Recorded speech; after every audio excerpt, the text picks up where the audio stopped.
Tahu nggak sih, keluargamu bukan di rumah, di sini nih. Lu dari pagi sampai malam ada di kantor. Ketemu mamamu paling sebentar aja, 1 jam 2 jam. Ketemu istrimu, suamimu cuma 1 jam paling. Habis itu tidur, besok kerja lagi. Tahu nggak sih, keluargamu bukan di rumah, di sini nih. Lu dari pagi sampai malam ada di kantor. Ketemu mamamu paling sebentar aja, 1 jam 2 jam. Ketemu istrimu, suamimu cuma 1 jam paling.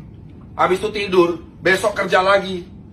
Ini keluarga lu, jadi kalau lu nggak nyaman, lu tolong lapor ke saya, khususnya anak-anak baru nih. Kalau sampai ada dibuat nggak nyaman sama senior, lapornya ke saya. Seniornya saya pecat. Berproses di sini 2 tahun 3 tahun aja kerja sama saya, habis itu lu keluar.